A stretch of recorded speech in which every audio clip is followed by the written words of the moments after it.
They're MP3s, obviously. So that's funny about Cosmos too, because it's not a Big Star song technically, but when we got together to like get ready for the shows we started doing together, like we put Cosmos in the set, and there was never any objection from Alex, and he was totally cool. No, he loved it. I never played it with him, but he knew that was a big accomplishment. When we presented the idea to him, I said, "Well, Alex, do you know I'm the Cosmos?" He's like, "Yeah, I think I've heard it a couple of times.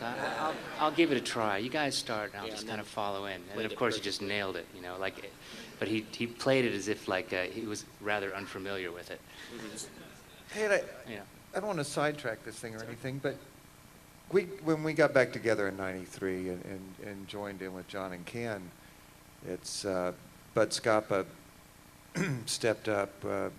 He worked with at Zoo Records at the time in A&R, and he stepped up and asked if he could record it, and they came up with a little bit of money for the record, and which is why Big Star was able to continue and tour, and so I wanted to give a tip of the hat to Bud Scapa, but also it came up with some money for Alex and me to travel to Seattle to rehearse with John and Ken. But I just kind of wonder, what was your initial, when you first met Alex, what happened? What's the classic line? He walked in and something like... He said nothing. What did he, for the first, he kind of walks in and goes, like that. And then he said, "Do you mind if I smoke?" Or something long like pause, that? yeah. "Do you mind if I smoke?" And like, "Go ahead," you know, kind of thing.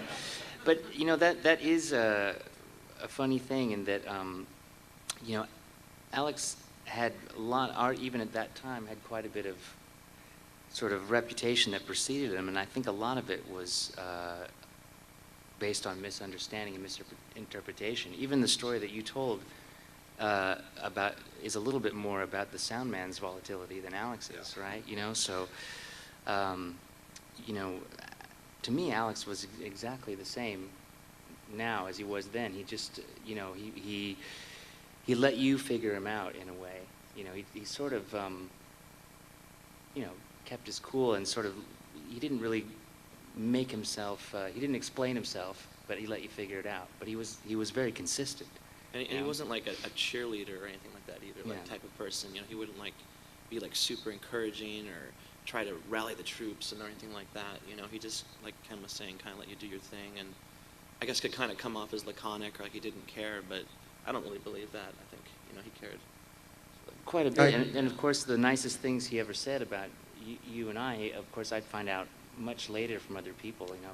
Yeah, exactly. He wasn't, it was Well, very, I experienced the same thing. Yeah. I didn't, never direct, but hey, there was talk of trying to get Jeff Tweedy in to play with us tonight, and I spoke with Jeff on the phone, and one of the things he said was, you know, Alex was Alex all of his life, and which, you know, very few people got to do or did, were you know, to kind of determined to do, and I thought, you know, that pretty much summed it up. In talking about him, Chris, you talked about sort of the misunderstandings about Alex, and you know, he obviously could confound or frustrate fans and friends and even bandmates on occasion, but it was more, you were talking about he was just sort of incapable of lying, of not telling the truth. Yeah, I felt he really didn't lie, and I think this made it hard to do interviews. I don't know why that would, but I mean, sometimes in social banter, we all say, "Yeah, it's a great day," or whatever, and I think Alex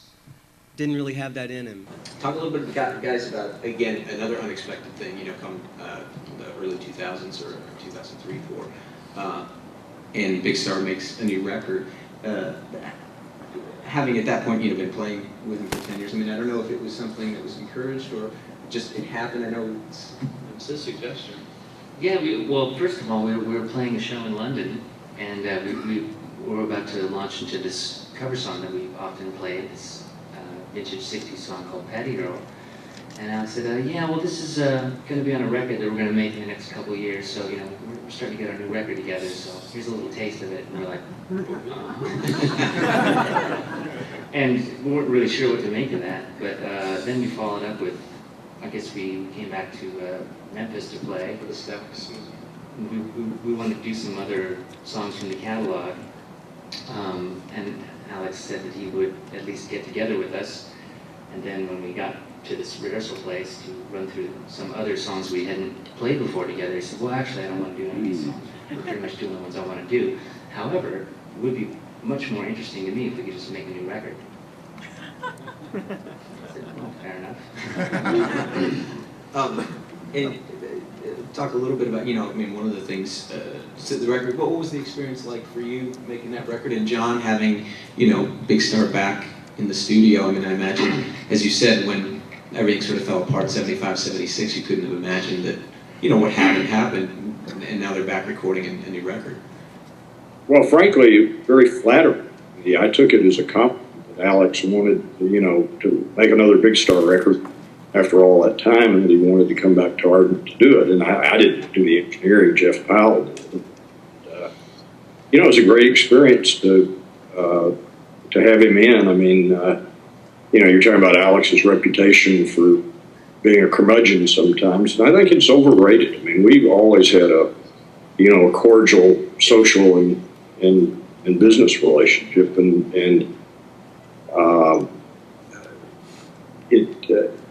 something Ken said resonated with me too, because several other people have mentioned it just since Alex's passing, is that Alex would pay you compliments, but he wouldn't do it directly. He was not comfortable with doing it directly.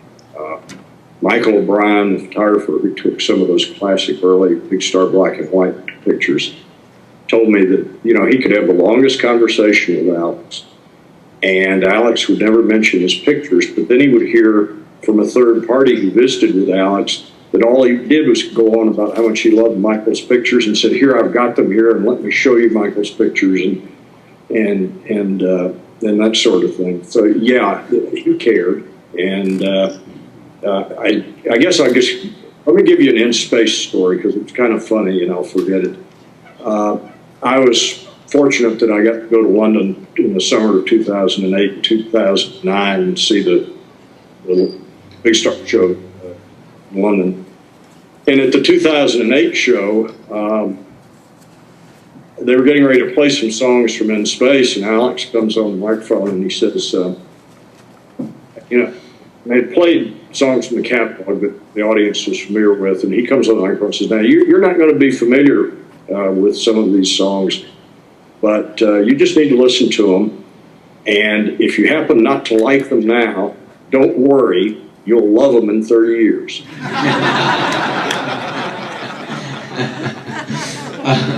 So Alex was obviously, aware of that. I don't know, how many of you, in recent years, I've seen Alex play solo and seen him play with the Box Tops and Big Star, and it's always great and always interesting. But he really got it, interestingly enough, got a joy out of playing with the Box Tops in particular. Talk a little bit about, I don't know if you guys... I never saw, Ken and I tried to get to see Box Tops that was done by the World Trade Centers were still there. Yeah, it was rained out. It rained down, but every video I've ever seen is like a totally, almost different person. He's like pointing at the crowd, and he's like getting down, and it was kind of blast. Yeah, it was funny. He played, I think it may have even been the last Box Top show. They played the Memphis Italian Festival this summer, and it was, I took actually Andrew Sandoval, who helped produce the Rhino box set, and he couldn't believe it, really, because Alex they were doing Wider Shade of Pale, and he was acting out the song. At one point, they got to do Neon Rainbow, and he said, oh, you forgive the impression, he said, this song has been known to induce flashbacks in weaker minds. And he said, but don't worry, it's Friday night, the free clinic is closed, I'll be your therapist. And he said, if that's the case, we're all in trouble. So, Jody, talk a little bit about, we were talking about Alex playing with the Box Tops and the things that sort of, kind of gave him joy, in later life. Baroque music, for example, is something I know he'd been into, and I think somebody said recently he was had gotten to a ragtime phase, like Scott Joplin or something like that. I don't know, but talk a little bit about. And Andy, I know you saw him last summer. I mean, for you, was Alex still Alex, or as you saw him over the years? I agree with what these guys have been saying. I've never noticed any inconsistency in his personality from when he was 19